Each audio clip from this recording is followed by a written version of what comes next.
temos uma mascote, que é a ovelha negra, né? Que elegemos assim como nossa mascote, por uma simpatia, né? Vocês veem ali uma arte visual que a minha colega Ângela fez. E porque nós que somos da saúde mental, né, do Sul e tudo mais, bom, merecemos talvez esse nome carinhoso assim das ovelhas negras. Então, nos apresentando, eu me chamo de Nath Balesteri, eu sou psiquiatra, médico psiquiatra aqui da Universidade Federal de Pelotas, no sul do Brasil, e tem a minha colega Ângela Maria Guerra Cordeiro. Otra oveja. ¿De dónde vienes, Ángela? Bueno, buenas tardes para todos, para todas. Bienvenidos. Un cariñoso saludo a Dinarte, a Martín, a Marina y a los estudiantes que nos acompañan. Yo soy Ángela María Guerra, soy psicóloga, soy salubrista pública y vengo hace mucho tiempo trabajando o por lo menos intentándolo en esto que se llama la salud mental comunitaria. Entonces, nada, agradecerles mucho la participación. Esto es una iniciativa que surge en el marco del convenio entre la Universidad Federal de Pelotas y la Universidad Pedagógica y Tecnológica de Colombia, puntualmente de la especialidad de medicina familiar. Tenemos la dicha de que nuestros residentes están pudiendo ir a Pelotas a rotar y conocer un poquito cómo funciona la lógica de la salud en Brasil.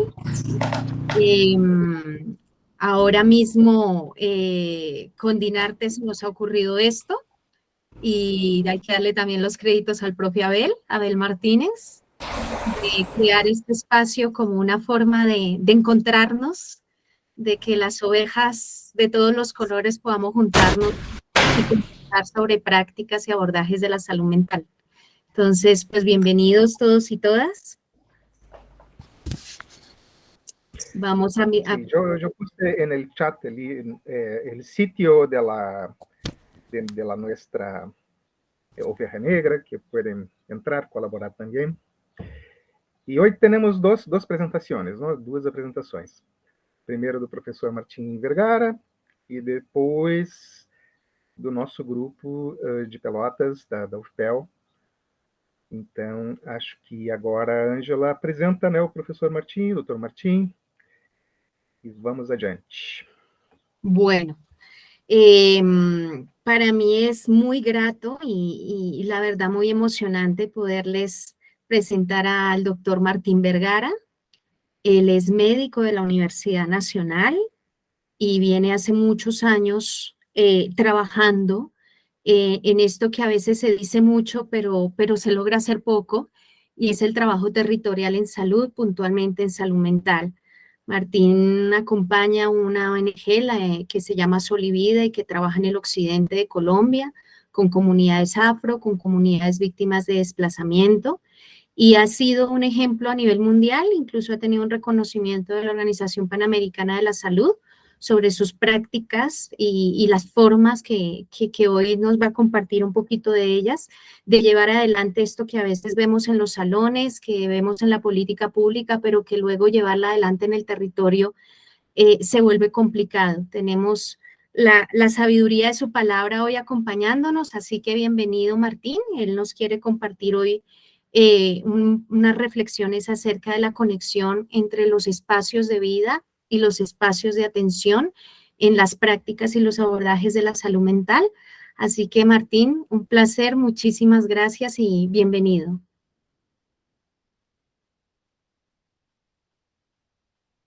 Ay, Martín, estás con el micrófono cerrado. ¿Ahora? Ahora sí. Muchas gracias, Ángela, y un saludo para Dinarte, para Marina, los profesores y los estudiantes de la Universidad Pedagógica y de la Universidad Federal de Pelotas. Es muy bueno poder conversar de lo que a uno le interesa y poder escuchar. La verdad, yo creo que mi esperanza es Tunja, porque hasta donde conozco es donde realmente se está haciendo trabajo territorial. Creo que tengo mucho que aprender y espero un día que no nos ha llegado todavía de poder ir a visitar uno y otro sitio. Si quieres poner la presentación, hay un video sobre esto que está colgado en el archivo del ovejero, sobre la experiencia en el Tambo, entonces no me voy a referir a él. Es un video de 8 minutos que hizo la Organización Panamericana que tiene que ver con este trabajo. Espacios de vida y espacios de atención. Yo le decía a Dinarte que la palabra no es mía. Espacios de vida yo la tomé de un artículo brasilero que no recuerdo dónde está. No, de ahí para adelante lo demás ha sido un poco invento mío, porque me gustó la palabra y la he desarrollado. No tengo ni idea qué ha pasado con eso allá y sería muy interesante saberlo. Sigamos. Voy a empezar por contarles 3 historias. Pasemos directamente a los casos. 3 historias que no tendrían lugar si no hubiera trabajo territorial. Con la estructura actual, con el hospital, incluso habiendo hospital local y psiquiatra más o menos cerca, en este caso, no se hubiera podido cumplir. Ustedes ven en esta foto una mujer mayor y su hijo. Viven en un rancho muy pobre, no tienen finca propia ni nada, es un rancho a la orilla de un camino veredal en el campo, es pobreza extrema. Él, usted los ve bien allí, él presenta una esquizofrenia. Ustedes se pueden imaginar la catástrofe que es que este hombre enferme. La única persona en el mundo dispuesta y capaz de cuidarlo a él es esta mamá, y el único que ve por ella es este hijo. Tiene otro hermano que no se ocupa de ellos. Entonces entienden la tragedia que hay detrás de una crisis psicótica de él, no solamente personal, sino familiar a todo nivel. Es interesante el ejemplo porque 2 personas altamente vulnerables, si se logra tejer un vínculo y hacer algunas acciones muy sencillas, se convierten mutuamente en fortalezas. Ustedes ven aquí esta mujer que es una auxiliar de salud del territorio, que hace muchos años está allá, le lleva la inyección. Ha habido previamente, pueden imaginar, mucha tarea previa de diagnóstico, de logística, de todo eso, pero finalmente esta tarea de esta mujer define que esto funcione.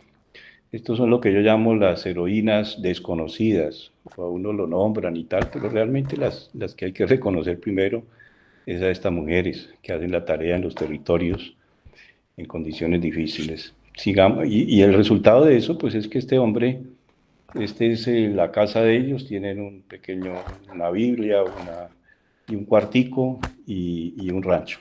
Esa es la vida de ellos. Sigamos. Pero ustedes pueden imaginar que esto no se podría conseguir con una consulta psiquiátrica en el hospital. En primer lugar, él no va, nos perdemos. El segundo caso, sigamos. El segundo caso lo presento con un carnet. Este es un soldado pensionado por discapacidad, por esquizofrenia, con un carnet que es del año 2001. Lo encontramos unos 14 o 15 años después y casi no había pasado nada en esos 15 años por una sencilla razón, porque vive en un territorio apartado, de zona de orden público. Él no iba nunca al hospital, ni siquiera al hospital local, no salía de su vereda, y entonces no tenía atención en serio.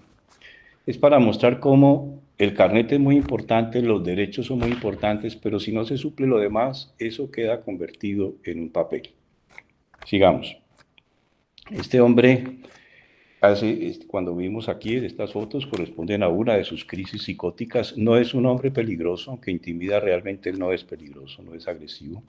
Se mantiene marchando, ustedes lo ven allí, ven huellas de agua, porque lo que él hace es marchar militarmente y regar agua en el piso y en el café y en todo. Sigamos.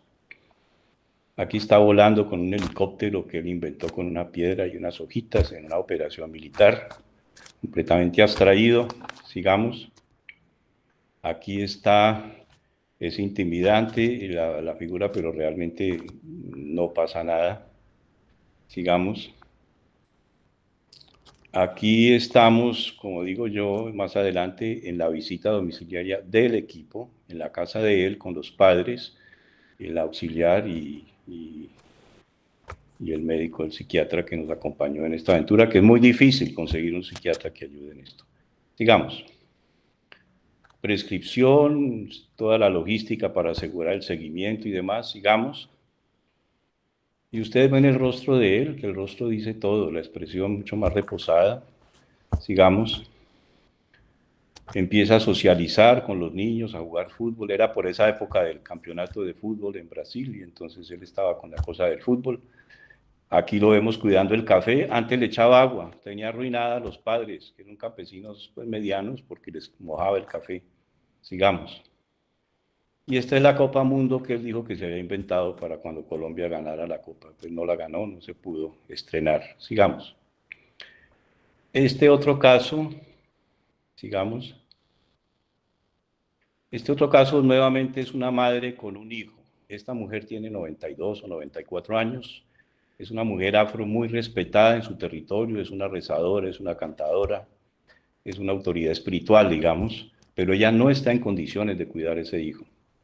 Y el hijo, cuando se enferma, es un hombre fuerte, coge un machete, se pone una gabardina amarilla y sale por los caminos y va rompiendo lo que encuentra con el machete. No hiere a nadie, no le ha hecho nadie a nadie. Pero la crisis de él es inmediatamente una crisis del territorio. Cuando él estaba en crisis, uno pasaba por allá y todo el mundo salía, las puertas cerradas, que mire que este señor está suelto y tal. El peligro era el pánico de la comunidad y el riesgo de que lo maten, porque en estas zonas donde hay grupos armados muy fácilmente resuelven esos problemas matando a la gente. Sigamos.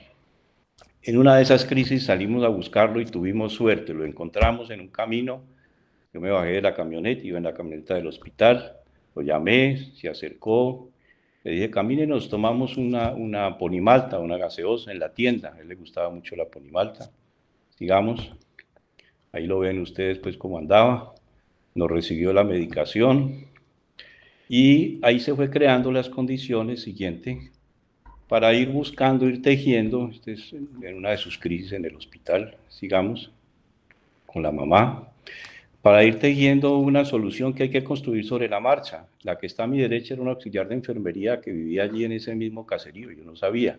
Los otros dos no los conocía, son muchachos que se interesaron por el caso, y la tarea allí fue empezar a armar un nudo de apoyo para que reemplazaran lo que la mamá no podía hacer, asegurarle la medicación, que la señora de la tienda le suministre una gaseosa. Yo dejé hasta pagadas unas 10, a ver si las... y que ellos estén pendientes para alertar cualquier cosa y para suministrar el medicamento y resolver el problema en el territorio de esa manera, digamos. Y esta es una reunión con los líderes locales de la Junta Comunal para escuchar sus inquietudes, para comentar de otros casos y para que ellos protejan a este hombre de un homicidio. Es decir, que ese hombre se puede controlar, que ellos están llevando cartas en el asunto que no le hagan daño. Sigamos. La conclusión es que estas acciones son tan sencillas que casi la gente dice, pero qué cosa tan boba, eso no es nada especial. Y pues es que es lo importante, que no es nada especial, pero que cuando se hace, se producen resultados. Sigamos. Esto es un poco lo que está detrás. De aquí surgió la idea del concepto de espacio de vida y espacios de atención. Yo vivía descontento con la denominación que se hace de las actividades fuera del hospital, que muy frecuentemente se llaman extramurales, como si el hospital fuera el epicentro de todo y la enfermedad el centro de todo. Y en la política incluso oficial del gobierno, esto se inauguró como prestador primario, ese espacio exterior.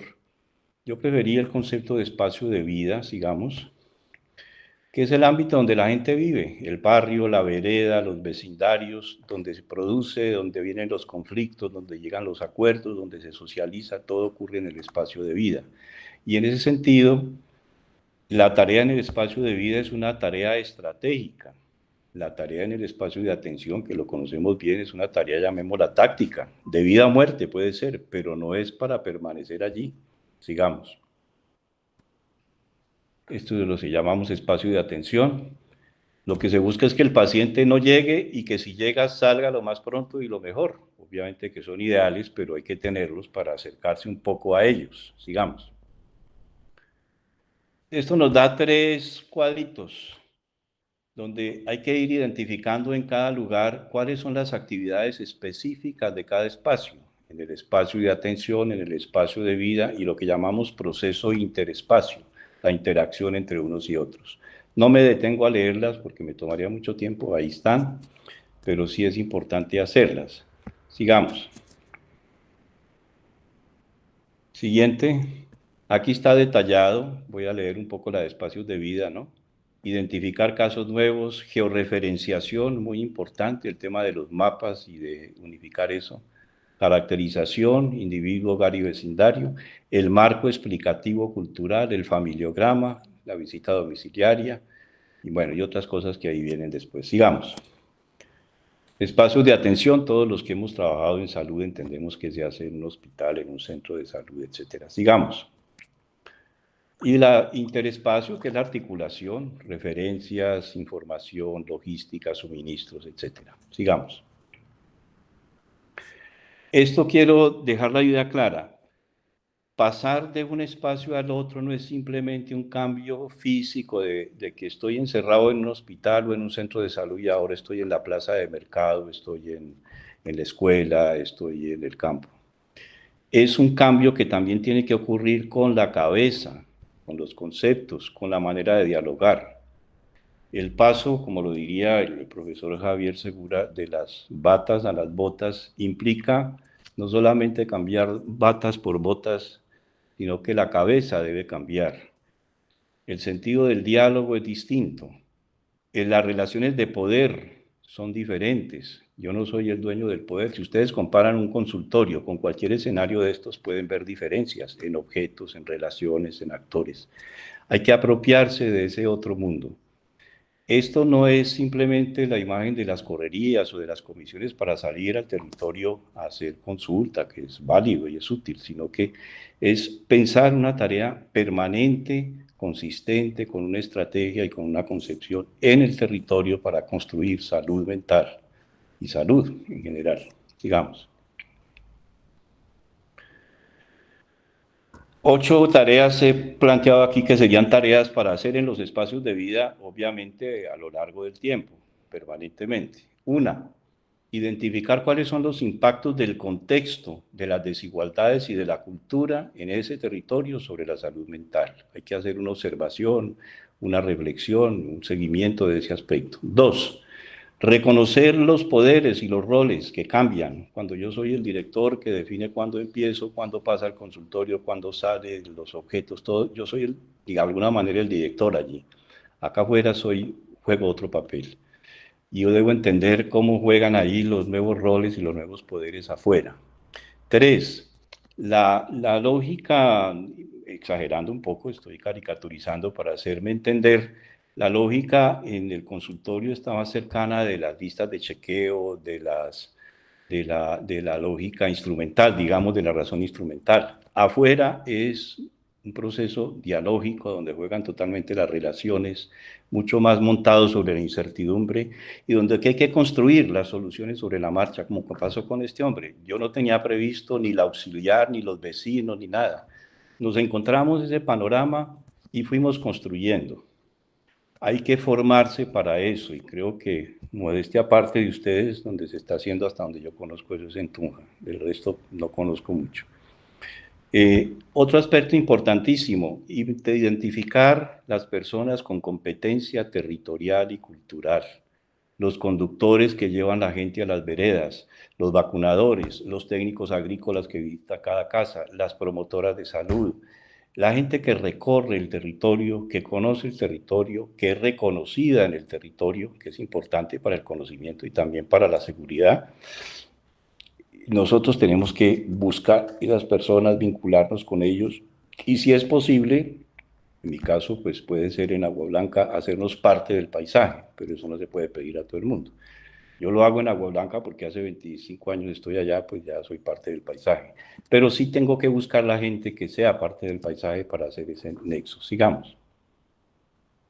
Identificar las redes sociales locales y su dinámica. No ir a construir redes, como dice la gente, sino identificarlas y ver cómo nos insertamos. Las redes están ahí y hay que verlas. Identificar las respuestas de la comunidad local a la adversidad. Eso también hay que ver cómo han reaccionado. frente a conflictos con el conflicto armado, frente a inundaciones, frente a epidemias, frente a emergencias locales o generales. ¿Qué recursos se activaron allí? Y también, otra cosa muy importante, ¿qué posibilidades hay en ese territorio de hacer cosas juntos? ¿Quién puede hacer cosas con quién? Ese concepto es muy simple y es tomado de Hannah Arendt, que dice que el poder para ella es un hecho relacional que consiste en hacer cosas juntos. Esa es una guía muy útil. ¿Cómo hacemos cosas juntos? Ahí construimos red, ahí hacemos salud mental, ahí descubrimos y desarrollamos cosas. Y la última cosa es que hay que tener una mente muy abierta para hacer las cosas que se van presentando, distintos interlocutores, distintas actividades no programadas que van surgiendo en el proceso. Sigamos. El tema siguiente que voy a tocar rápidamente es la visita domiciliaria. Toda familia dentro de este criterio debe ser visitada a lo menos una vez por todo el equipo. No debe relegar eso solamente a las auxiliares, a las promotoras. Todos debemos ir a lo menos una vez. Muy importante eso para muchas cosas, como vamos a ver. Voy a mostrar algunas fotos. Miren con detalle los personajes, los escenarios. Esta es una abuela, esta es su nieta que ella le está cuidando en la finca, porque la hija está trabajando en la ciudad, un hermano de ella que es diabético. Siguiente. Miren el paisaje que hay detrás. Si me da tiempo les cuento la historia que es muy interesante. Esta es una finca rodeada de pinos por todas partes, es una isla. Pinos de Cartón, Colombia. ¿Por qué esa finca permanece y por qué esa abuela no ha querido vender la finca y por qué ese es el paisaje? Te lo explico si me da el tiempo, porque ahí detrás hay estrategias de resistencia y de protección de la salud mental de esta nieta. Sigamos.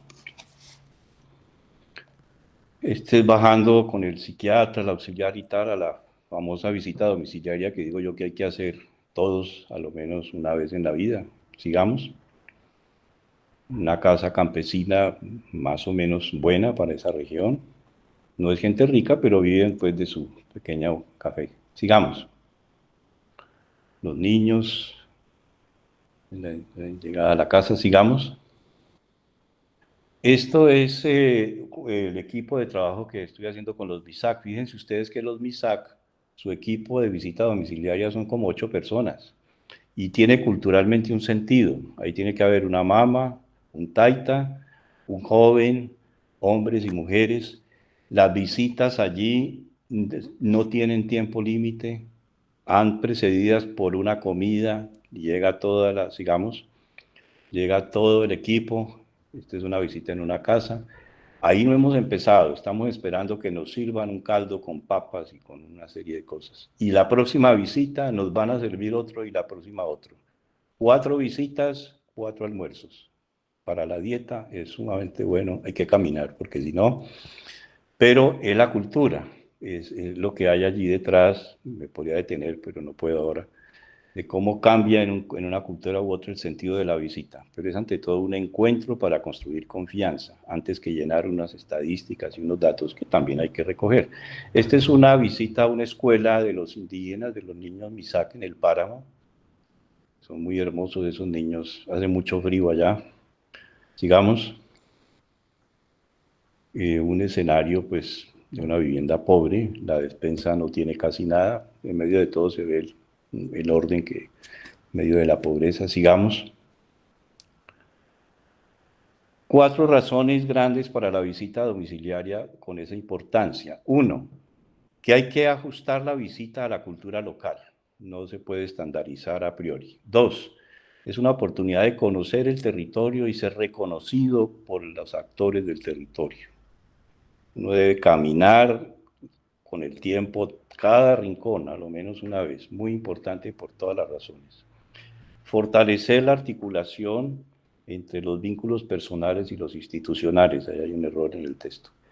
Y reconocer el contexto del hogar, de la familia, el contexto ecológico, los vínculos sociales de inclusión o de exclusión, las posibilidades y limitaciones productivas, los temas de orden público, todo esto.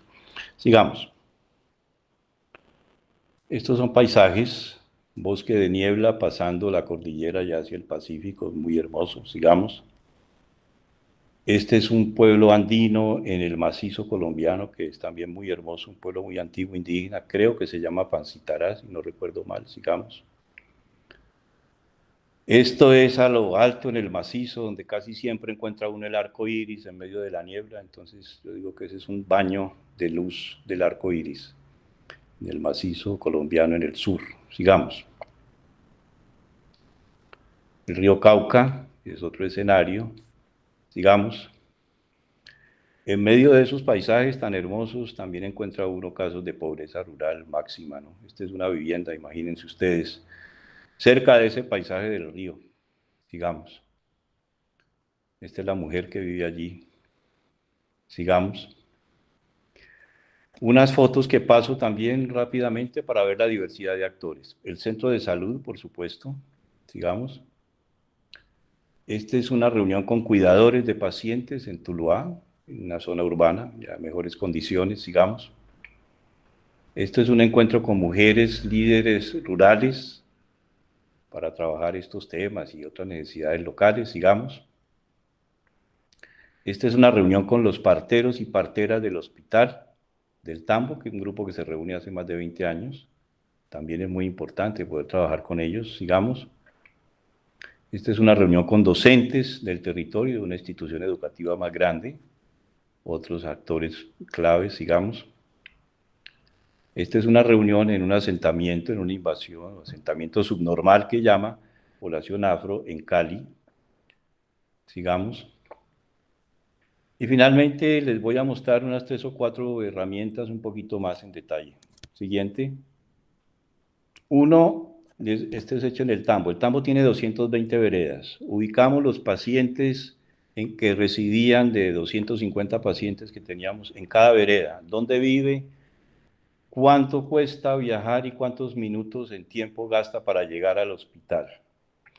De ahí sale una tabla con distancias, con costos y tal. Y ahí también sale una gráfica en círculos concéntricos que nos permite mostrar la distribución espacial de los pacientes primero para que los del espacio de atención sean conscientes de qué significa venir al hospital para cada quien y cuándo puede venir y qué costos tiene eso. Y aparte de eso, pues para entender otras cosas. Por ejemplo, en las zonas nuestras en Colombia los patrones tradicionales se cambian un poco. Tradicionalmente las zonas más apartadas son las menos pobladas, eso es cierto genéricamente, pero acá las zonas productoras de coca en la selva, que son apartadas, son muy pobladas y hay mucha migración. Entonces eso depende de otras circunstancias también. Sigamos. El familiograma o el genograma, pues que ustedes lo conocen bien, muy útil no solamente como herramienta de diagnóstico y de investigación, sino que en mi experiencia, mirar mapas con la gente y construir familiogramas es una cosa que facilita mucho el diálogo cuando hay temas difíciles que no se van a comentar a primera mano. Sigamos. El marco explicativo, aquí me guío un poco por el trabajo de Arthur Kleinman, psiquiatra y antropólogo conocido, ¿no? Investigar cómo entiende la gente su enfermedad y cuáles son las propuestas que tiene y qué esperan que uno haga. Sigamos. Y 2 triangulitos que lo llamo triángulos de cuidado, creo que la palabra también la tomé de otra parte, pero aquí desarrollamos el triángulo paciente-cuidador-servicio, que es examinar en un interrogatorio ordenado, pues más o menos, las interacciones entre uno y otro, son 6 por triángulo, que ayuda mucho para un diagnóstico adecuado pues, de lo que pasa allí en el territorio. Y el otro, que es el triángulo, sigamos, que es el triángulo familia, paciente, comunidad local. Sigamos. Bueno, quedan 2, si tengo tiempo las muestro y si no, pues ahí quedan, que son más estratégicas si se quiere. ¿Cómo estamos de tiempo? ¿Suficiente? Sí, termina, Martín, tranquilo. Bueno, son 2 diapositivas. Esto es un poco un sueño, la verdad yo no lo he podido hacer. Pienso que es lo que haría si lograra que se vincule una universidad, un servicio de salud, en fin, una instancia política. 1, levantar criterios para evaluar el contexto, y yo tengo ahí algunas cosas desarrolladas. 2, lo que hemos tratado hoy, cómo articular los espacios de vida y de atención. 3, cómo incorporar el territorio y la territorialidad. Eso significa el desarrollo de los mapas. Los mapas nuestros son muy malos, muy precarios, no tienen criterio geográfico, mapas que muestren curvas de nivel, que muestren microterritorios, que muestren poblamiento, que nos sirvan para trabajar y para explicar cosas. La prioridad de la interacción entre acción local y acción global. ¿Cuáles son y cómo se activan las redes sociales del territorio? ¿Cómo se integran las redes sociales existentes con las institucionales? ¿Cómo se fortalece la participación y organización de cuidadores? El triangulito famoso nos ayuda a eso. Sigamos. Creo que es la última. Un equipo que es ideal, vocacionado, competente y estable. Es ideal, hay que tenerlo para acercarse hasta donde uno pueda, pero sabemos de antemano que es muy difícil. Definir una estrategia de medicamentos, o sea, cómo asegurar que en el territorio, cumpliendo todas las normas y el seguimiento, la adherencia, los efectos secundarios, todo eso, se pueda distribuir el medicamento lo más cerca posible al alcance de la gente. Reducir el esfuerzo, garantizar más adherencia por la confianza, por el seguimiento y bajar costos de bolsillo, que son gente muy pobre que a veces abandona a todos simplemente porque no tiene para un pasaje. Estrategias de tamizaje, criterios operativos para definir necesidades de atención, eso lo saben ustedes muy bien, cómo identificar y atender a la gente en todas sus necesidades y no excederse en cosas inútiles y costosas. El tema del sistema de información, que es un sistema de información geográfica, que hoy hay recursos para eso y que es muy importante, y cómo articular esto con centros de investigación y con centros de formación en atención primaria. Si hablamos de una estrategia de atención primaria, yo lo he dicho muchas veces acá, pues hay que tener centros donde la gente aprenda atención primaria, pues que se funcionen, porque si no se quedan en la palabra.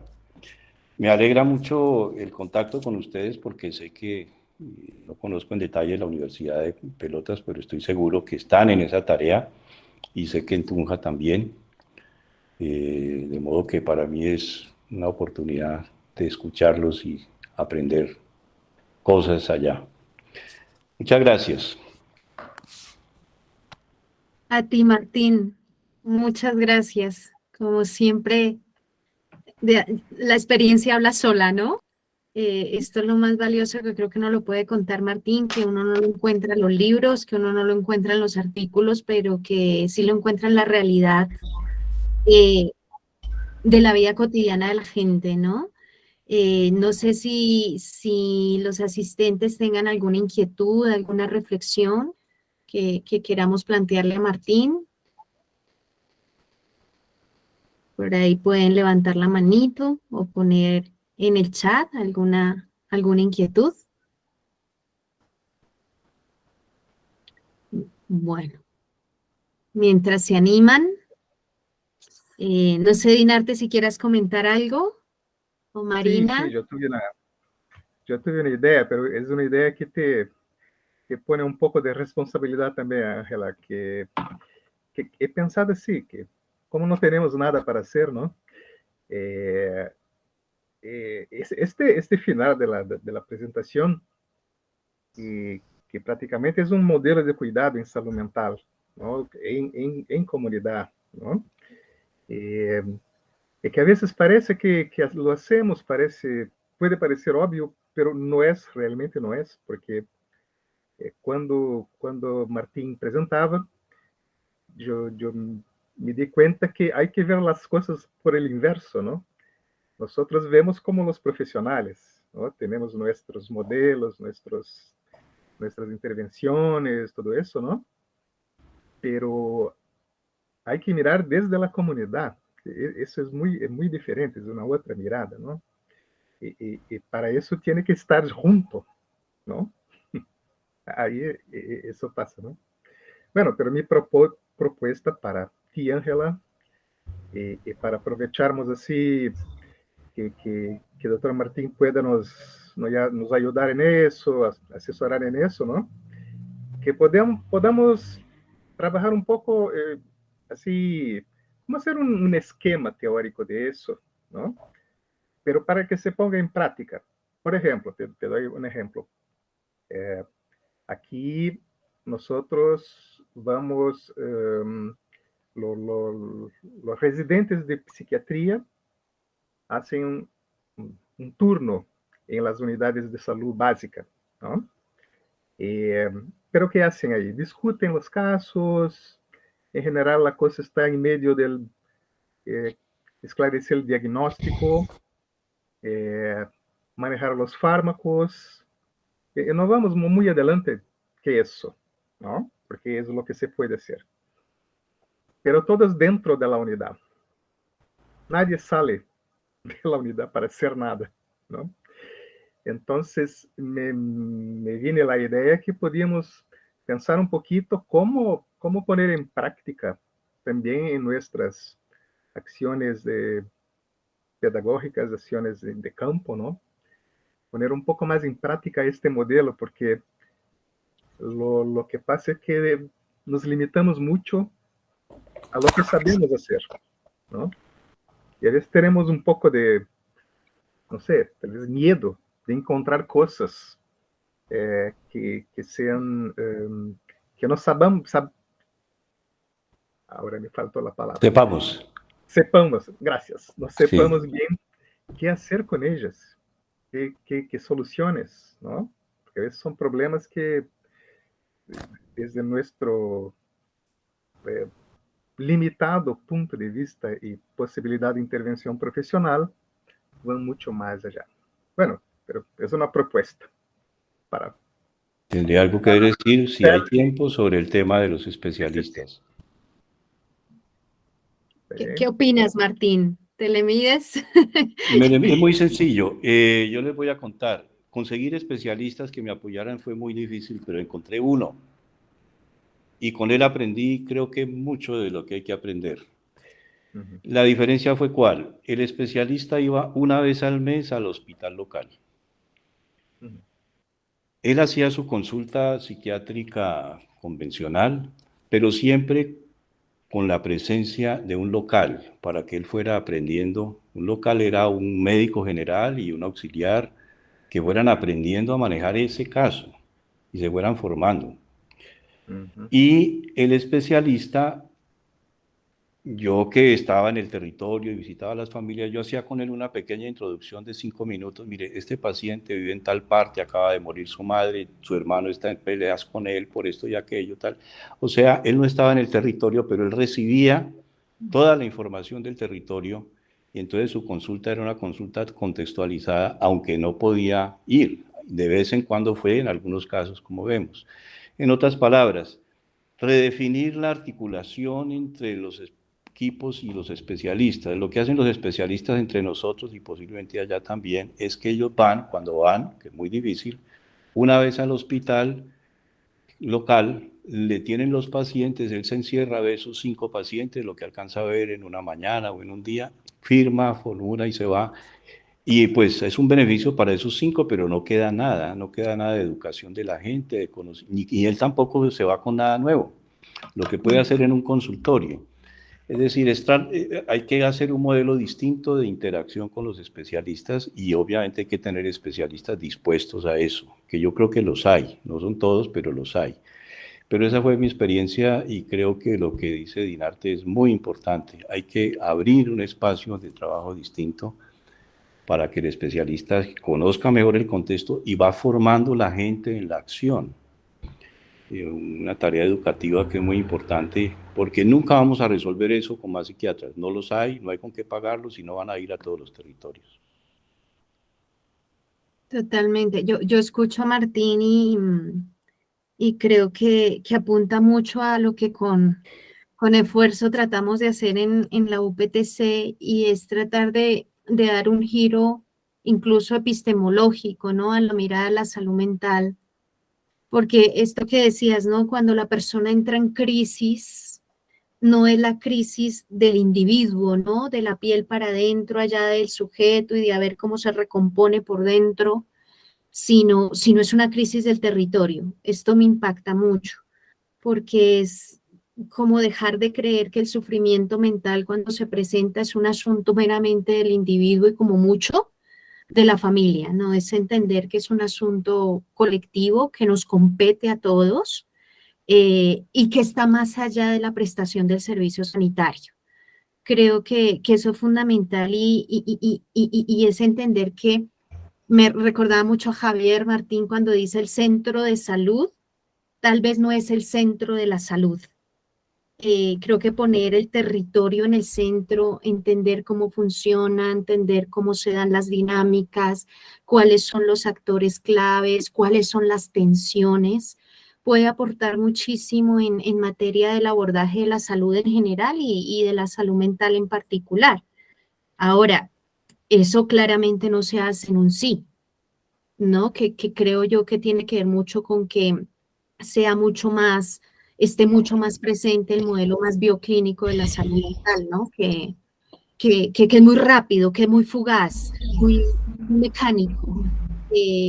Estar en un territorio requiere construir proceso, porque el proceso es el único que te va a dar la confianza y la credibilidad para poder accionar en los territorios, ¿no? Esto es lo que nosotros también hemos aprendido con la especialidad y 6 años de trabajo acá en un barrio en Tunja, ¿no? Y creo y me parece muy importante que están aquí los estudiantes de medicina de 5º semestre, que desarrollemos esa capacidad de estar fuera del consultorio para después poderlo articular, ¿no? Entonces, por ejemplo, que podamos conversar, que a veces se nos olvida, que a veces se nos hace difícil, poder entender esas formas de vida, poder entender cómo se vive y cómo eso facilita o no un sufrimiento mental. Entonces, yo te escucho y creo que hacemos un esfuerzo importante con la formación de los estudiantes para que no miremos solo el síntoma del signo, sino que haya una clínica ampliada, ¿no? Que haya una clínica contextualizada. Creo que eso puede hacer la diferencia en un abordaje. Una pequeña cosa, dos cosas. Yo pienso que un modelo de estos, para desarrollarlo, yo le pondría 3 años. Como es mínimo. el tiempo que gastó Vikram Patel, el psiquiatra este hindú que estuvo en Inglaterra, pues que obviamente contaba con todo el apoyo de los ingleses, etcétera, etcétera. Pero el trabajo de él hizo un programa de 3 años y en lo ideal sería eso, porque hacer un programa de un mes o de un semestre es generar frustraciones. Lo segundo, yo descubrí que el paciente mental grave en los territorios es una figura pública, a diferencia de los otros pacientes. Y eso es muy importante. Este hombre que lo iban a matar porque asustaba a la gente, nunca van a matar en un pueblo a una persona porque sufre una apendicitis. Se muere él o no se muere, pero no lo van a matar por una apendicitis. Pero un enfermo mental es una figura pública. Y eso funciona en los dos sentidos. Tuvimos, recuerdo, en el Valle, en un corregimiento que se llama Albán, en el Cairo, Valle del Cauca, un paciente que era el terror de la gente porque una vez casi mata a la enfermera jefe de un golpe. No pasó nada grave, pero casi. Y entonces él vivía con su mamá, yo tengo ahí las fotos y el proceso, encerrado en una casa y los vecinos del pueblo no pasaban por ahí porque eso era como pasar donde estaba el diablo, a la distancia. Y yo logré que una jefe se animara, dije, vamos a visitar a este señor, visitamos a la mamá, le ponemos una medicación si necesita, lo hicimos y el hombre se estabilizó. Y tengo las fotos de la primera salida después de años de la casa de él con la mamá al puesto de salud por el pueblo caminando y la gente se asomaba por las ventanas, ahí va la fiera, pero no está haciendo nada, va con la enfermera, va con el médico. Llegó al centro de salud y se sentó a esperar como los otros, los vecinos se corrieron y se rompió el mito. Entonces, si uno logra eso con un paciente que ha sido el terror, también gana cantidades de confianza con el trabajo. Si uno logra con un paciente, porque es una figura pública, o sea, trabajar con pacientes mentales, y es lo que yo llamé la estrategia de pacientes emblemáticos. Ese tipo de pacientes que en todos los pueblos le decían a uno, fulanito, el loco del pueblo, que mira qué hace y qué deshace. Entonces yo tenía un gusto especial por los emblemáticos y por los solitarios, porque también había el mito, cada rato me decían, es que ese paciente no tiene red social de apoyo. Decía, pero ¿cómo así? ¿Está vivo el paciente? Me dije, claro, ¿por qué hace esa pregunta que es como absurda? Pues dije, porque es que si está vivo tiene red de apoyo. Otra cosa es que usted no la conoce. Y entonces yo me puse a coleccionar en los territorios, tengo como unos 15, de solitarios, a ver cómo es la red de apoyo. Y ahí va apareciendo la red de apoyo. Entonces son cosas muy elementales, pero que hay que incorporar a la práctica porque nos ayudan a descubrir los recursos que hacen que la gente no se muera. Y están ahí en el territorio. Totalmente. Mm. Sí, yo en territorio siempre decimos, tengamos cuidado porque tendemos mucho a mirar la falencia, el riesgo, ¿no? Y, y la gente está aquí porque algo ha sabido hacer bien.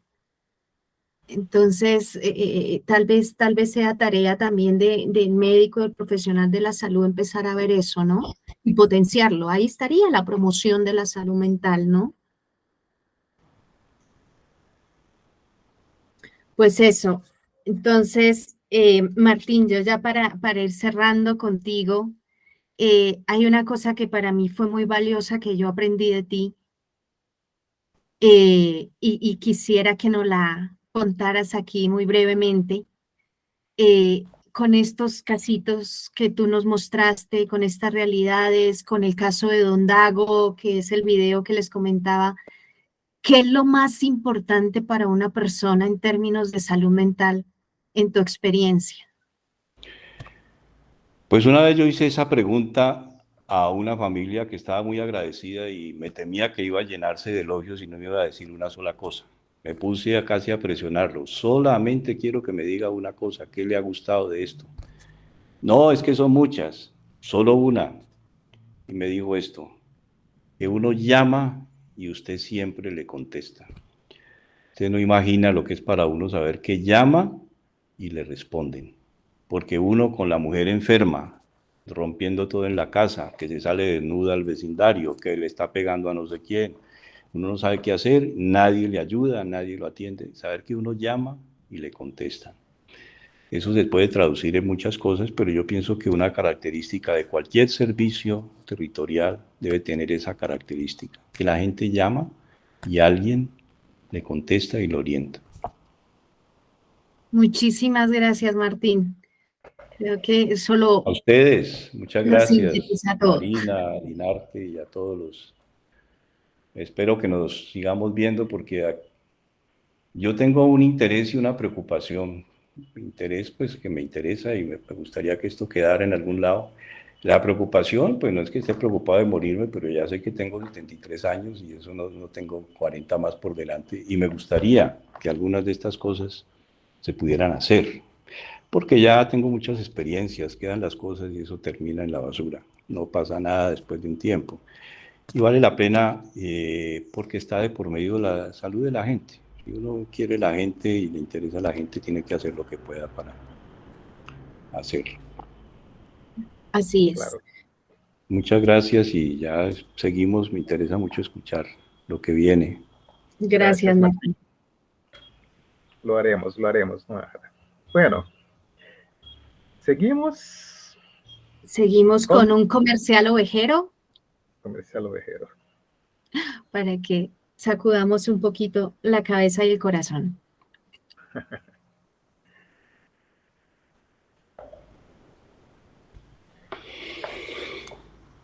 Bueno, aquí en La Los Oveja medios de... también, también tenemos un poco de cultura. Y ahí está un poema de nuestro escritor brasileño, que é Carlos Drummond de Andrade. No meio do caminho tinha uma pedra. Tinha uma pedra no meio do caminho. Tinha uma pedra. No meio do caminho tinha uma pedra.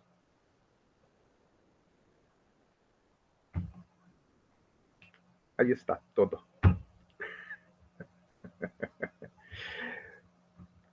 Hay que hacer hay que firmar la presencia, Ángela.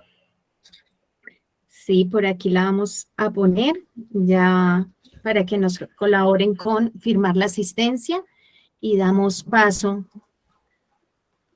a nuestros amigos y compañeros de Brasil. Está bien. pero aquí en el chat está el link para un formulario solo para que puedan poner sus contactos y firmar la presencia en nuestro encontro. Então, vamos mudar para o Brasil. Eu pido permisso para cambiar de mi portunhol, mi malo espanhol, para português, que é nosso idioma. E eu dizia que, bueno, a vezes para nós escuchar em português ou em espanhol é quase como escuchar a nuestros usuários quando estão delirando, ¿no? Que a veces não compreendemos todo, pero intentamos compreenderlos, ¿no? E assim nos comunicamos. Bueno, por aí vamos. Então, vou pedir que apareçam aí, eu tenho mais colegas. A professora Marina de Oliveira está ali na tela, minha colega do teatro. Agora está na hora de aparecer aí, pessoal, tem que apresentar vocês. Joana, isso, apareceu o Luiz Henrique Oliveira, que é estudante de medicina na UFPEL. Aquela florzinha amarela ali é a Joana, que daqui a pouco deve aparecer aí. Oi. Não sei se me escutam. Acho que não me veem, mas me escutam. Tá bom, a florzinha fala. Não. A Joana... apareceu. Oi. Agora sim, tá bom. A Joana é estudante do curso de Letras Português, todos aqui da nossa universidade da UFPEL. Bom, então nós vamos conversar, nós vamos fazer uma conversa entre nós para apresentar para vocês também o nosso projeto de extensão, que se chama Saúde Mental em Cena. Tá? Você compreende em espanhol? Cena? Cenário? Salud mental. En cena. En escena. En escena. En escena, el término del teatro. ¿Viste cómo es parecido? En la escena, en el escenario. En el escenario. En el escenario. Aí está. Bueno, então, esse nosso projeto teve um antecedente que nós procuramos fazer um trabalho de saúde mental, educação em saúde mental, numa escola da nossa cidade, Pelotas, que fica no sul do Brasil, extremo sul do Brasil, e inicialmente trabalhamos com os professores. Fizemos uma espécie de curso de aperfeiçoamento, de capacitação, com temas de saúde mental para professores de uma escola que aqui chamamos de ensino fundamental. Não sei se em Colômbia seria ensinança primária, talvez, não? Básica, sim, primária. Básica, primária, não? Que são os niños e hasta os adolescentes, não? Os primeiros anos e depois os mais adolescentes. Então, tivemos essa primeira experiência, que foi bem recebida pela escola, mas foi interrompida pela pandemia. Nós estávamos chegando no fim do curso, e veio a pandemia e o nosso projeto parou, né? O que aconteceu foi que o grupo de estudantes, a nossa equipe no momento, que eram outras pessoas, seguimos estudando. Fomos ler Paulo Freire, fomos ler uma experiência italiana, fomos atrás de referências, né? Porque aí a nossa preocupação já era como nos comunicar com as crianças e os adolescentes, né? Conversar de adulto para adulto é uma coisa, mas nós, docentes, estudantes de medicina, como chegar na escola, né, e se comunicar de uma maneira mais efetiva, que não fosse apenas uma exposição, né, uma aula expositiva, assim, passar conhecimentos apenas, né? Então, a ideia que nós tivemos foi procurar, dentro da nossa própria universidade, parceiros. E encontramos parceiros no Centro de Artes, que fica no outro lado da cidade. A nossa universidade ela não tem um campus único. Ela tem vários campos e mesmo cursos espalhados por toda a cidade. Né? Então, a medicina está bastante distante do Centro de Artes. Né? Mas nós fomos até lá e encontramos, então, a professora Marina, encontramos estudantes do teatro, depois encontramos também a Joana, que é a estudante da Letras, na verdade ela que nos encontrou, e aí entrou na nossa equipe, e agora nós temos também uma aluna, uma estudante do cinema, do curso de cinema. Tá? Então, nesse novo projeto, nós então começamos a trabalhar junto a uma outra escola, uma escola bem maior, junto com um professor dessa escola, que é um professor de história, que já vinha fazendo uma atividade, né, com a professora Marina, com os alunos, relacionada ao teatro. E aí, nós formamos, então, um novo grupo de 15 a 20 estudantes dessa escola, e começamos, então, a nos encontrar através de rodas de conversa. Me parece que vocês chamam conversatórios, não? Reunir-se para conversar. Sim. Pero não só para conversar, era para conversar e para julgar também, porque o link, a união que nós conseguimos fazer entre os temas que nós achávamos, né, não só nós, mas a literatura, né, recomenda, digamos assim, né, o OMS, inclusive, esse trabalho na educação em saúde mental, por exemplo, estigma dos problemas mentais, próprio conceito de saúde mental, o que as pessoas entendem por saúde mental, quais são os problemas de saúde mental, como cuidar da própria saúde mental, e, finalmente, como buscar ajuda quando necessário. Tá?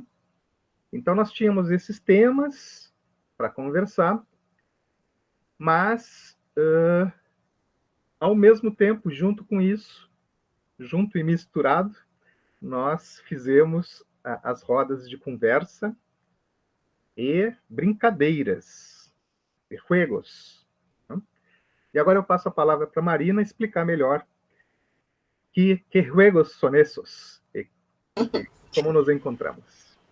Muito bem, boa noite, então, eu saúdo a todos que estão aqui, parabenizo o Dr. Martim pela sua brilhante fala, fiquei bastante impressionada com a qualidade do projeto, do trabalho desenvolvido nos territórios, né, fiquei muito feliz de acompanhar, eu vindo de outra área do teatro, né, achei muito sensível a abordagem, né, de se chegar assim no território do outro com esse olhar de quem quer uma cumplicidade, uma proximidade maior mesmo com o paciente, né? Eu acho que isso é realmente muito importante para a família, para o paciente, enfim. Falando do nosso projeto, então eu fiquei também muito feliz com o convite do Dinarte, para a gente pensar juntos, né, como trabalhar teatro e medicina nesse contexto da escola, pensando em promover a saúde mental. Então, eu propus para o Dinarte que a gente começasse com os jogos teatrais, porque os jogos teatrais, eles são jogos introdutórios, de aquecimento, né, que geralmente são feitos em roda, ou acarinhada no espaço, mas enfim, são jogos que trabalham várias habilidades de comunicação. E mais do que isso, né, o jogo, ele instaura no grupo um sentimento de cumplicidade, de confiança, né, porque os jogos muitas vezes exigem do participante que ele haja por impulso, que ele siga a sua intuição. Então, geralmente, o jogo é um problema a ser resolvido corporalmente falando, né? Então, através dos jogos, a gente vai ter essa associação entre a intuição, o mental e o físico. A gente acredita até agora, né, Dinarte, que esse talvez seja o link mais importante entre a saúde mental e o teatro, que é justamente essa associação, né? O jogador, quando ele está jogando o jogo teatral, ele está trabalhando integralmente com essas esferas, né? Do físico, do mental e do intuitivo. E isso é muito importante também quando a gente está pensando na saúde mental, na promoção da saúde mental. Então, a gente tem tentado fazer essa aproximação, né? Daquela inteireza que a gente precisa para o jogo teatral, de como ela também é importante no que tange a saúde mental, né? Em que o corpo está junto, a intuição está junto, e não se trata apenas de uma questão de racionalização, né? Sobre o conceito, enfim. É isso, Dinarte, o que mais? Então, a gente faz jogos, geralmente os alunos, eles recebem muito bem o jogo teatral, né? Porque ele costuma ser prazeroso, ele é lúdico, ele é um desafio, né? Ele não trabalha com a ideia de competição, pelo contrário, né? O jogo teatral, ele instaura essa ideia de que o grupo está compartilhando experiências juntos. Então, o que se estabelece é uma relação de cumplicidade mesmo, né? Eu me expresso na minha essência, essa minha expressão é acolhida pelo grupo, né? E isso faz com que eu me sinta mais receptivo para acolher a expressão do outro, né? E isso gera um sentimento mútuo de cumplicidade, confiança, enfim. E a gente entende, e a experiência tem mostrado isso, né, Dinarte, que os jogos instauram uma atmosfera que é favorável para se conversar sobre a promoção de saúde mental. Então, bom, nós temos aqui também a Joana e o Luiz, que têm o ponto de vista como estudantes, né? Ela da letras, ele da medicina. Então, eles também estão convidados a falar da sua experiência. Quem é que fala primeiro aí? Boa noite, gente. Boa noite. Meu nome é Luiz Henrique, tá? Então, sou aluno de medicina da UFPEL, tá? Participo do projeto desde o início, foi 2019, né, professor? 2019, 2020, né? Ali. E tem sido uma experiência enriquecedora, eu diria, tá?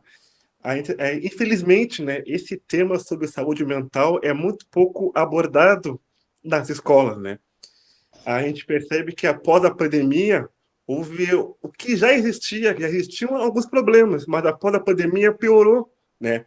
Então a gente tem visto em vários relatos, né, em escolas, de crianças, né, com crises de ansiedade, né, já de depressão, né? Algumas se tornando mais agressivas, né? Algumas até com automutilação, agredindo outros alunos, né? Então, esse tema é muito importante, né? Ele ser realmente abordado dentro da sala de aula, né? E esse nosso projeto, ele proporcionou isso, né? De uma forma, como fala o professor, de uma forma diferente, assim, de uma forma mais lúdica, né? Mas de impactar a vida desses alunos, né? E que também nos traz também benefício, né? Como estudante, né? Porque a gente está ali colocando o conhecimento que a gente adquiriu, né, durante a faculdade, na prática, né, fora daquele ambiente acadêmico, né. Então, realmente está sendo um projeto muito bom, né, para mim. Além de que também a gente acaba adquirindo outras habilidades, né, como o trabalho em equipe, né, a escuta, né, a empatia, né.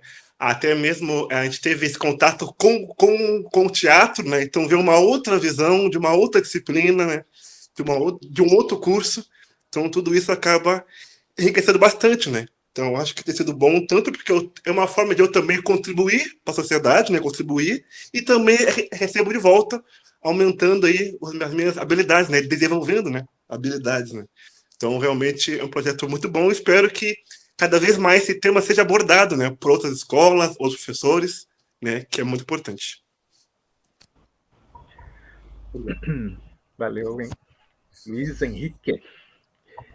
E aí, Joana, queres? Boa noite. Me escutam? Sim. Então, escuchamos. eu acho que uma coisa que foi falada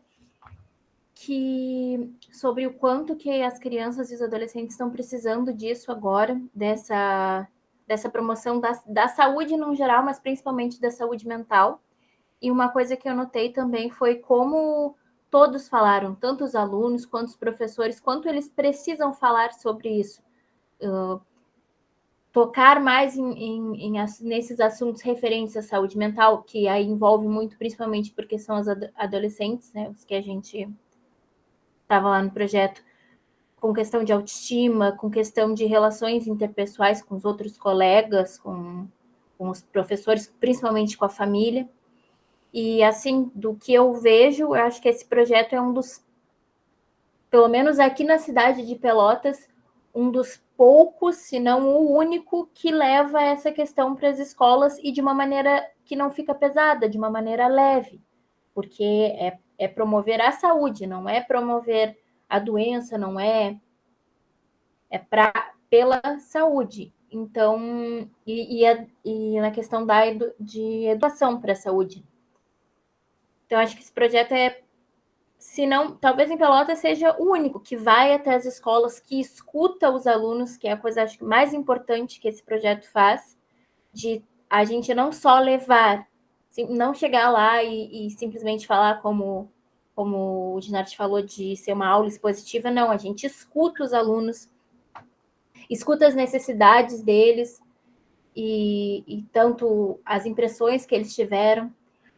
E esse projeto, assim, para mim, como eu estou me formando para ser professora, achei muito importante até por como saber como abordar quando chegar em sala de aula, se algum aluno, em algum momento, trazer essas questões, como é importante a gente escutar e não impor, e ter essa questão do lúdico e do leve. Então, a minha experiência com o projeto foi ótima e faz a gente refletir bastante. Uma coisa interessante que nos aconteceu foi a interação entre nós mesmos, né, de cursos diferentes que tem muito pouca comunicação dentro da própria universidade, né?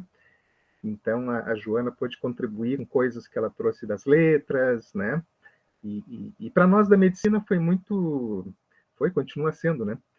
Muito divertido também sentar no chão, tirar os sapatos, para entrar no centro de artes, na sala lá, tinha que tirar os sapatos, sentar no chão. Algo muito diferente do que a gente faz num ambiente assim mais formal, talvez, né? Que é a Faculdade de Medicina, e que nos facilitou muito também para poder encontrar essa linguagem, essa comunicação que nós viemos buscando. O nosso projeto continua em andamento, não terminou. Agora nós vamos organizar um pouco esse material todo que a gente recolheu, também as impressões que os alunos tiveram. Depois nós fizemos algumas reuniões para ter uma avaliação também por parte dos alunos do que tinha sido feito. Então, tem alguns produtos aí para acontecer, que são uma cartilha, que seria um pequeno livreto, né, escrevendo, né? Um roteiro possível, né? Que seria mais um roteiro, né, para que outras escolas possam usar, não necessariamente fazer igual, mas adaptar. E a nossa aluna do cinema está produzindo alguns vídeos que também vão ser um apoio, né, para poder aplicar essa proposta, e tudo isso depois deve ir para um site, um website que a gente também vai colocar lá, e quando possível compartilhamos aí com vocês, tá? Se vocês quiserem fazer uma versão colombiana, muito bem-vindos ao nosso projeto. Acho que é isso. Né, Quería comentar algo cuando se pueda. Sí. Puede. ¿Puedo? Afortunadamente creo que he entendido casi todo. A Marina y a Enrique y a Joana. Y me alegra una cosa, que me habla muy bien de lo que hacen. se expresan con alegría, todos, cada uno en su modo, pero uno siente el contento de Enrique, de Joana, cada uno en lo suyo, de la profesora Marina. Una cosa que produce contento es verdadera y es buena. Mirando un poco más de qué se trata, yo entiendo que detrás de esto hay un esfuerzo de liberación, digamos, de libertad, frente a estructuras que nos amarran, que tienen sus ventajas y que han hecho muchas cosas y en gran parte lo que somos, pero este es un esfuerzo de meterse por los resquicios para abrir ventanitas, para respirar a través del juego, a través del teatro, a través de... Porque de alguna manera, pienso yo, y es lo que uno ve, las instituciones y la ilustración que da la escuela producen muchas cosas buenas, pero amarran también horriblemente. Mi experiencia es que yo trabajo mucho con gente, pura cultura oral, gente que viene de la selva, que han vivido toda la vida narrando, sobre todo las poblaciones afro, los indígenas también. Son unos narradores extraordinarios. Yo a veces transcribo lo que dicen y me dicen, tú sí que escribes bien. Le dije, no, yo no estoy escribiendo nada. Estoy copiando lo que dice la gente. ¿Por qué? Para mí, gracias, aunque eso suene escandaloso, a que no han pasado como nosotros por la escuela ni por la universidad. Lo cual no quiere decir pues que no haya que ir a la escuela, pero hay que saber que hay que rescatar, y yo pienso que esta es una experiencia liberadora, y uno lo ve por el contento, ¿no? Abrir espacios con el teatro y tal. Lo otro que me recuerda es que el juego, alguien dijo, y yo creo que es cierto, que no hay cosa más seria que un niño jugando. Y la libertad es, en cierta medida, bien entendido, volver a ser niños, no infantiles, pero sí niños. Y una de las cosas de los niños es que lo más serio, jugando. En el juego está la mayor seriedad. É verdade. En una Doutor experiencia... Martinho, ¿Ah? não, é só ele comentar que os jogos teatrais, né, esses introdutórios que a gente usa, eles são tradicionais e são há muitos anos também transmitidos oralmente, de geração a geração, né? Então são aqueles jogos que nós jogávamos, corre cutia, pega congela, enfim, são muitos jogos que, claro, culturalmente, às vezes tem nomes diferentes, dependendo da região. Como toda literatura oral, eles têm várias versões, né? O mesmo jogo tem várias versões diferentes. Mas o jogo em si, ele é uma cultura que se transmite ainda oralmente, né? Yo tuve una suerte que es que que me acompañó a mi aventura en el Catatumbo con los motilones, que yo viví con los motilones un tiempo, fue Robert Jolin, un antropólogo francés, era director de antropología de París 7, ya murió. Él era un hombre muy reconocido, matemático, antropólogo. Él viajó conmigo a la selva, él fue el que me llevó la primera vez con los motilones. Y él escribió cosas muy bonitas sobre el juego y el juguete. Y ahí yo empecé a oír un poco la importancia del juego y la distorsión que hacen los juguetes de la sociedad de consumo.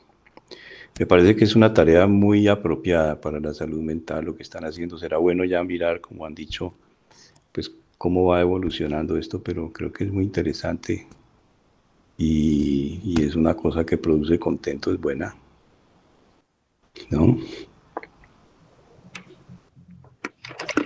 Fala, Ángela. Bueno, agradecerles mucho a Marina, a Enrique y a Joana.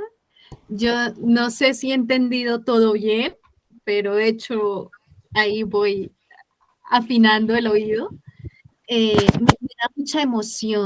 da mucha emoción porque es ver una integración de saberes, de conocimientos, de habilidades que a veces para nosotros por lo menos son difíciles como institución, ¿no? La escuela de medicina tiene enfoque en atención primaria de la salud, pero luego trabajar interdisciplinarmente muy difícil, porque no logramos encontrarnos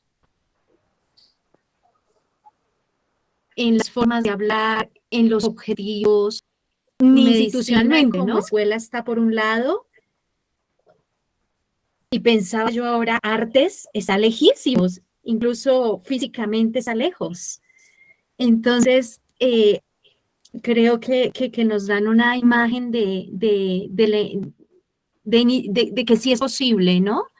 Ahora, le veo mucha potencia porque esto que dijo Enrique me conmovió mucho, ¿no? La salud mental en la formación médica se ve muy poco y rápidamente y además muy orientada a la enfermedad. Entonces, tener la posibilidad de encontrar complicidades a través de las herramientas del teatro, eso es promoción de la salud dura y pura. Y lo que decía, ¿no? Que trae además la posibilidad de generar en el médico, en la médica, un montón de herramientas que uno no se las aprende porque se las digan en una clase, sino la posibilidad de poder trabajar juntos, de poder desarrollar habilidades de comunicación, de escucha a través del teatro. Yo creo que eso da un soporte para la práctica médica impresionante. Entonces son como potencialidades por todo lado. Y otra que además le veo es que por lo menos en Colombia estamos muy preocupados por la salud mental de los jóvenes, ¿no?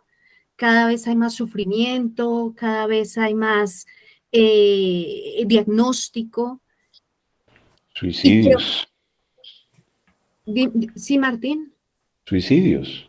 Hay muchos. Suicidios y dentro del campo médico. No sé cómo lo vivan en Brasil, pero aquí hay una prevalencia importante de suicidios en los profesionales de la medicina. Y claro, me pongo yo a pensar, y es que, ¿qué pasa con la salud mental de los propios médicos y médicas? Y yo escucho una experiencia como esta y otra que nosotros desarrollamos acá con los internos de medicina alrededor del cine, y digo, el espacio no es solo una promoción de salud mental para el vecino o la vecina del barrio, o para el estudiante, o para el chico o la chica del colegio, es para el propio estudiante de medicina que se está formando, se vuelve una forma y un espacio de cuidado para él mismo. Por las dinámicas que tiene. Entonces, sí me alegra muchísimo y agradecerles. Yo no sé si los chicos, las chicas de salud mental de medicina tengan alguna inquietud, que es un reto, ¿no? A mí me parece un reto que un médico, una médica se ponga el teatro en la piel, ¿no? No sé si Enrique nos quiera contar algo más, Joana.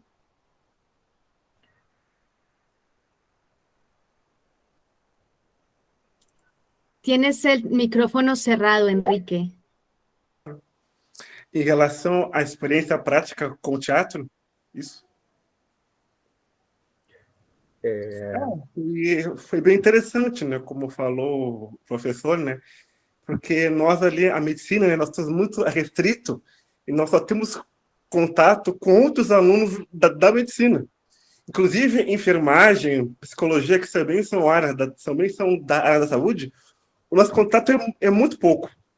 Então, ter esse contato com uma outra disciplina de artes, né? A gente adaptar, né? Todo esse gerou um conhecimento tanto para a gente, né? Quanto para eles, né? E acho que a gente também pôde colocar isso em prática também para os alunos, né? Também. Então, foi muito bom a experiência. E está sendo, né? Muito boa essa troca, né? Entre a gente e o teatro. Espero também que talvez até outros cursos, né? Quem saiba, também venham junto, né? A somar, né? Para poder entregar, né? Para os alunos, né? Uma boa experiência.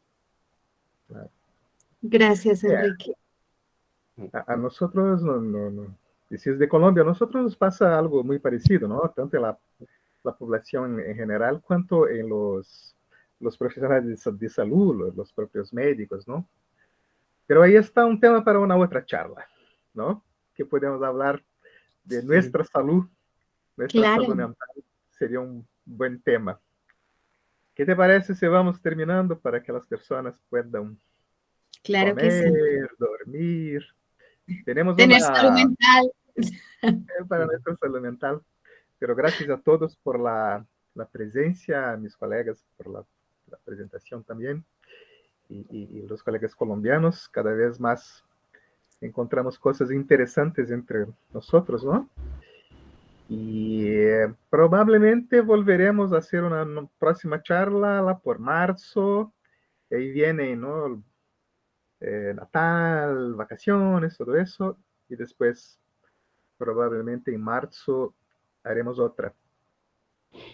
Pensábamos terminar también con una canción que fica así como despedida, porque no volveremos después a conversar, pero la canción queda para que quien pueda asistirla. Es una bella canción de León Greco, un músico argentino, pero que la canta junto con dos cantores, una árabe y un judío, que nos pareció apropiado para este momento que necesitamos tanto de la paz también, ¿no? Es muy hermosa, sí. Angelita. Pues gracias Últimas a todos y palabras. todas. A Martín especialmente, a Enrique, a Joana, a Marina que se nos fue por ahí, pero a los estudiantes que nos acompañaron, muchísimas gracias. Y A les todos también de mi parte. Muito Gracias. obrigado, gente. Muito bom. Muchas usted. gracias. Esperamos seguir conversando. Seguiremos. Así es. Un Y saludo le para dejamos todos. este regalito. Chao a todos.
Solo le pido a Dios que el dolor no me sea indiferente, que la reseca muerte no me encuentre vacío y solo sin haber hecho lo suficiente. אני רק מבקש לאלוהים שחוסר עמוד יעמוד לי באדישות, שלא ייתנו לי סתירה בלחי השנייה אחרי שתופר שרד את המזל שלי.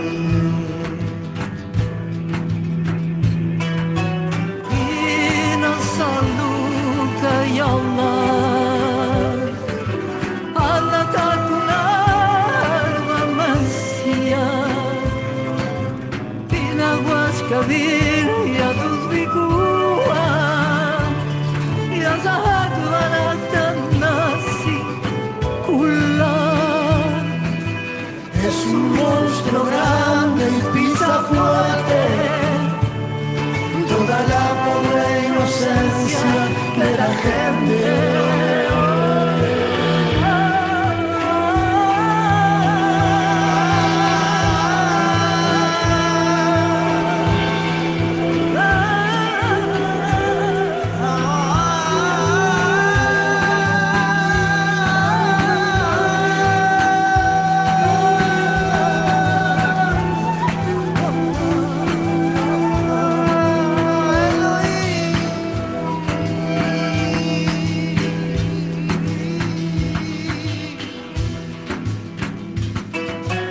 Solo le pido a Dios que el engaño no me sea indiferente. Si un traidor puede más que unos cuantos, que esos cuantos no lo olviden fácilmente. Solo le pido a Dios que el futuro no me sea indiferente. Desahuciado está el que tiene que marchar a vivir una cultura diferente. Solo le pido a Dios que la guerra no me sea indiferente. Es un monstruo grande y pisa fuerte toda la pobre inocencia de la gente. Es un monstruo grande y pisa fuerte toda la pobre inocencia de la gente.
Yo creo que nosotros hacemos estas cosas porque tenemos la posibilidad de hacerlos.